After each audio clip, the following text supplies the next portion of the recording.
मन फिराओ, जैसा कि मत्ती 3 उसकी 1 और 2 में लिखा है। उन दिनों में यूहन्ना बपतिस्मा देने वाला आकर यहूदियों के जंगल में यह प्रचार करने लगा, मन फिराओ क्योंकि स्वर्ग का राज्य निकट आ गया है।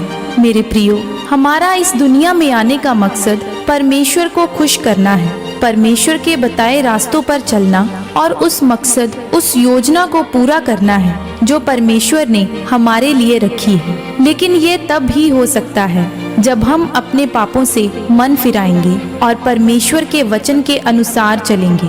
यूहन्ना ने अपना प्रचार मन फिराओ से शुरू किया था और मत्ती 4:17 में प्रभु यीशु मसीह ने पहली बार मन फिराओ का प्रचार किया। मन फिराने को हम अंग्रेजी में रिपेंट बोलते हैं। रिपेंट को इब्रानी भाषा में नाखाम बोला जाता है। नाखाम का मतलब होता है कि किसी काम के लिए जो हमने गलत किया और हम उसके लिए पछताते हैं या उसके लिए माफी मांगते हैं। जैसे कि जब हम योना की पुस्तक को पढ़ते हैं तो परमेश्वर ने योना को कहा कि उठकर नीनवे नगर को जा और वहाँ पर मन फिराव का प्रचार कर, क्योंकि उनकी बुराई बहुत बढ़ गई है, पाप बढ़ गए हैं। जब योना उस नगर में गया तो योना ने वहाँ मन फिराव का प्रचार किया और लोगों ने उसकी मानकर अपने पापों से, गलत कामों से मन फिराया। फिर परमेश्वर ने कहा कि नीनवे के लोग अब मन फिरा चुके हैं, इसलिए मैंने अपनी इच्छा बदल दी है और उनकी जो हानि करने को ठानी थी वह हानि नहीं करूँगा और नीनवे को नाश नहीं करूँगा।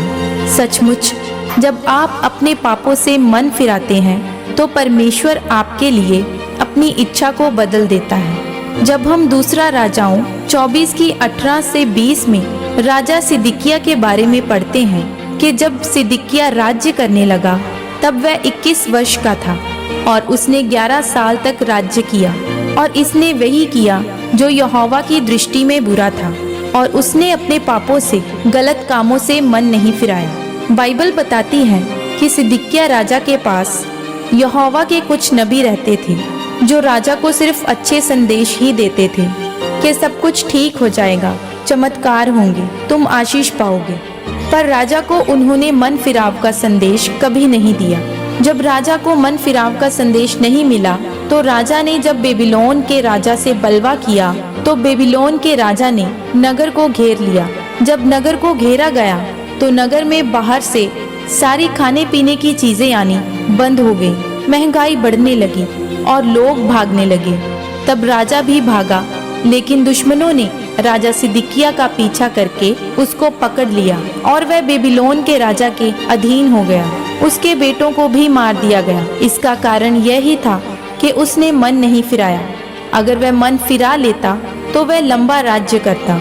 याद रखें, आज आपकी मुसीबतों का कारण पाप है। जब आप उस पाप से मन फिराओगे तो आपकी मुसीबतें आपको छोड़कर जाएंगी। मेरे प्रियो, परमेश्वर ने बार बार मन फिराने को क्यों कहा? क्योंकि परमेश्वर नहीं चाहता कि आप नाश हों। जो नाश शैतान ने आपके लिए सोचा है, आपका परिवार, आपके दोस्त और आपका सब कुछ परमेश्वर बचाना चाहता है। इसलिए परमेश्वर आपको मन फिराने के लिए कहता है।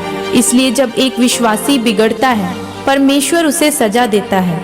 वह सजा थोड़ी होती है। परमेश्वर उस समय चाहता है कि यह सजा को देखे और यह अपना मन फिराकर वापस आ जाए। इसलिए मेरे प्रियो, आप अपने पापों से, गलत कामों से मन फिराएं ताकि परमेश्वर की योजना आपके जीवन में पूरी हो सके और आप भी परमेश्वर की इच्छा को पूरा कर सकें। इस वचन से परमेश्वर आपको आशीषित करे। आमीन।